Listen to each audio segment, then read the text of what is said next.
ওই ক্ষেতের আইল থেকে 2টি গুলির খোসা উদ্ধার দেখালেন। এই 2002 সাল থেকে 14 সাল পর্যন্ত 12 বছর একটি মুজিব কোড, ছিঁড়া মুজিব কোড আলামত হিসেবে দেখালেন এবং বলা হলো যে এই যে আওয়ামী লীগ দুইবার করে ক্ষমতায় আসলো, তারা মামলা করলেন না, অথচ এই গুলির খোসা এবং এই ছেঁড়া মুজিব কোড এগুলো নাকি তার বাদীর হেফাজতেই ছিল।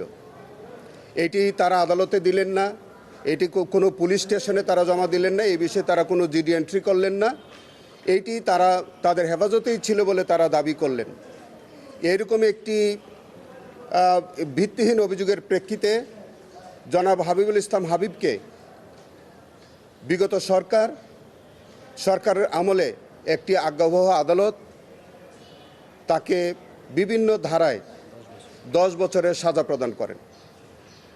307, 440, 506, 500 এবং 148, 49 ধারায় তাকে সর্বমোট 10 বছরের সাজা প্রদান করেন। আমরা এই আদেশের বিরুদ্ধে মহামান্য দায়রা আদালতে আমরা আপিল ফাইল করেছিলাম, কিন্তু তৎকালীন সরকারের আমলে দায়রা আদালতও তার এই সাজাটি বহাল রাখে। তার প্রেক্ষিতে আমরা এই দায়রা আদালতের রায়ের পরে মহামান্য হাইকোর্ট ডিভিশনে আমরা রিভিশনাল অ্যাপ্লিকেশন ফাইল করেছিলাম।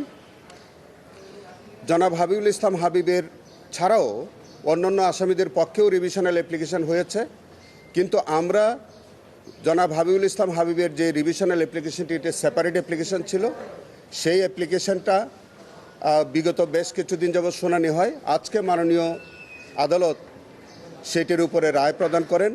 মাননীয় বিচারপতি জনাব মোহাম্মদ আলী এবং মাননীয় বিচারপতি জনাব তাহসিন আলী দ্বৈত বেঞ্চে আজকে এই মামলায় রায় ঘোষণার মধ্যে দিয়ে জনাব হাবিবুল ইসলাম হাবিবকে এই মিথ্যা অভিযোগ থেকে অব্যাহতি দিয়েছেন, আমাদের রিভিশনটি রুল অ্যাবসলিউট করেছেন এবং নিম্ন আদালত এবং দায়রা আদালতের যে রায় দুটি তার বাতিল ঘোষণা করেছেন এবং আজ থেকে তার আর ওই মামলায়